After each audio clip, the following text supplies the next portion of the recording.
धन्यवाद सभापति महोदय।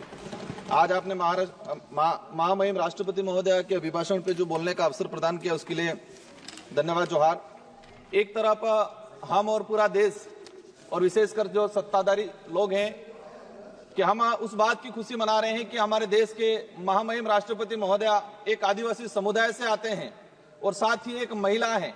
लेकिन वर्तमान में देखा गया है पूरे देश के अंदर अगर सबसे ज्यादा अगर कोई पीड़ित है, किसी पे अत्याचार हो रहा है तो वो आदिवासी समुदाय है और महिलाएं हैं। आज मणिपुर का उदाहरण देख लें। हम ये कह रहे हैं कि हमारे देश की महामहिम, हमें भी खुशी है, लेकिन एक तरफ तकलीफ है इस बात की कि देश के अंदर आदिवासी समुदाय के साथ सबसे ज्यादा अत्याचार हो रहा है और महिलाओं के साथ सबसे ज्यादा अत्याचार हो रहा है। इसका ताजा उदाहरण मणिपुर का देख लो, राजस्थान, मध्य प्रदेश, छत्तीसगढ़ के अंदर देख लो। विकास के नाम से आदिवासियों को विस्थापित किया जा रहा है।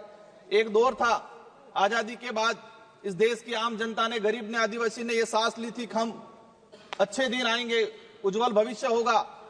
हमने देखा है वो दौर कि आज से 20-25 साल पहले आदिवासी गरीब दलित व्यक्ति अपनी जरूरतें पूरी करने के लिए, अपने बच्चों को पढ़ाने के लिए, अपनी बीमारी का इलाज कराने के लिए जमीन और जेवरात गिरवी रखता था।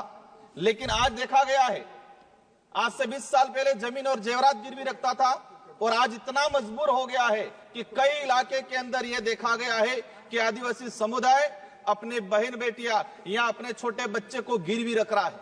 आज हमारे डबल इंजन की सरकार है, राजस्थान के अंदर कोटड़ा में आए दिन घटनाक्रम हो रहे हैं कि आदिवासी समुदाय के ऐसे हालात हो गए हैं, इन पहाड़ों के अंदर सरकार की योजना कागजों में रहती है, धरातल पर नहीं पहुंच पाती है। और कई ऐसी घटना सामने आई है कि इन परिवारों ने बच्चों को गिरवी रखा है, नाबालिग बच्चों को गिरवी रखा है गुजरात के अंदर, कई इलाके के अंदर। ये छोटा मोटा आंकड़ा नहीं है, ये आंकड़ा सैकड़ों में आया हुआ है और हम बड़ी बड़ी बातें कर रहे हैं। महामहिम सभापति महोदय, आज ये देखा गया है कि हम आत्मनिर्भर की बात कर रहे हैं।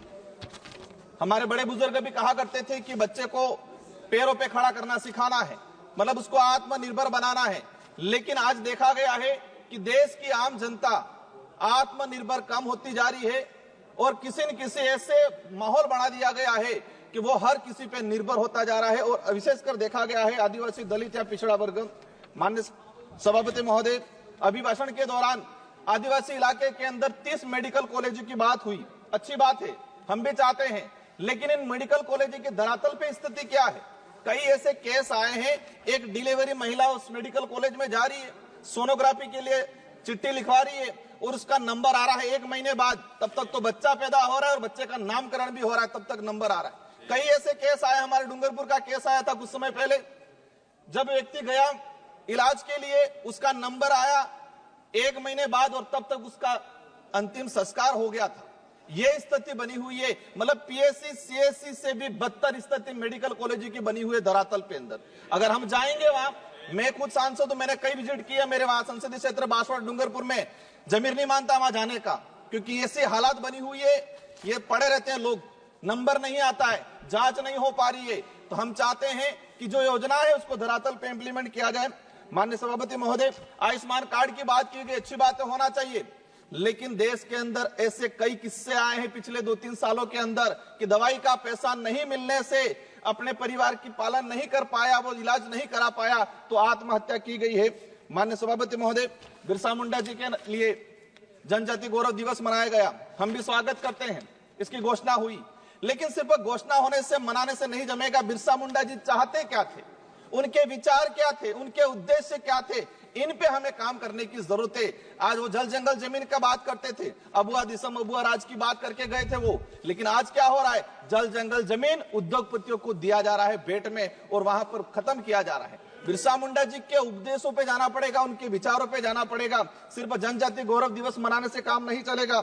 माननीय सभापति महोदय, हमने देखा गया है, एक बात सामने आई अभी जनगणना को लेके, एक बात ये समझ में नहीं आ रही, और ये मैं नहीं बोल रहा हूं कि आम जनता बोल रही है, देश की जो विवेकशील है, क्या बोल रही है कि सरकार व मीडिया के पास कुंभ में कितने लोगों ने डुबकी लगाई उसका आंकड़ा है, लेकिन मरे कितने उसका आंकड़ा नहीं है। मतलब डुबकी लगाई 30 से 35 करोड़ लोगों ने, 30 से 35 करोड़ लोगों ने, वो आंकड़ा है। लेकिन मरे कितने लोग हैं, घायल कितने हैं, किस राज्य से कितने लोग हैं, ये आंकड़ा अभी तक सामने नहीं आ पाया है। माननीय सभापति महोदय, जल जीवन मिशन की बात हुई। जल जीवन मिशन से हमें भी लगा, लेकिन मैंने इसी सदन में क्वेश्चन लगा के निकलवाया है कि आदिवासी बाहुल्य क्षेत्र के अंदर, मैं मेरे संसदीय क्षेत्र की बात करूं, जल जीवन मिशन में हमारा जो जैसे जिला आता है प्रतापगढ़ 30% उपलब्धियां प्राप्त हुई, उदयपुर में 31%, डूंगरपुर के अंदर 27% और बांसवाड़ा में 24%। मतलब 24% घरों तक नल पहुंचाने के लिए अभी तक टारगेट ट्राइबल इलाके के अंदर हुआ है, वो भी कागजों में, लेकिन धरातल पे स्थिति कुछ और है। माननीय सभापति महोदय, हमारा वहां पर करना बैक वाटर सरकार में हमने सेंक्शन कराया था, लेकिन उसका आज तक वर्क ऑर्डर नहीं गया। अंतिम में एक लाइन, एक मिनट का सर रहा है। आज देखा गया है, ये देश तब महत्वपूर्ण या तब मजबूत रहेगा जब इस देश के अंदर रहने वाला प्रत्येक धर्म, प्रत्येक जाति के अंदर भाईचारा रहेगा। राजस्थान के अंदर धर्मांतरण को लेके एक विधेयक आया, हम चाहते हैं शांति से रहना चाहते हैं, हम नहीं चाहते कि आदिवासी को आदिवासी से लड़ाया जाए। नहीं बोलना चाहते, ओवैसी जी प्लीज, ओवैसी जी प्लीज। नहीं सर, नहीं ओवैसी जी प्लीज।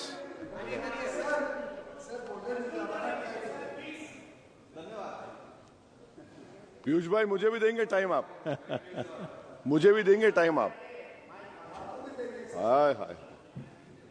ठीक है, राजकुमार जी आप बोलिए। जी माइक तो ऑन करें। चलिए, सरकार की बात सर, हकीकत ये है, मैंने ये ऑथेंटिक आंकड़े के साथ बोल रहा हूं कि जिस स्कूल के अंदर आज से 10 साल पहले सरकारी स्कूल में 200 बच्चे पढ़ रहे थे, उसी स्कूल में आज 50 बच्चे पढ़ रहे हैं।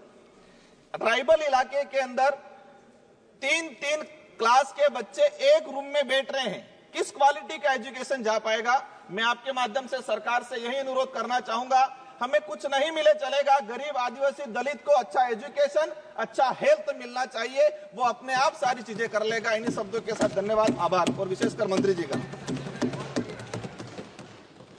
जनाब असदुद्दीन ओवैसी जी।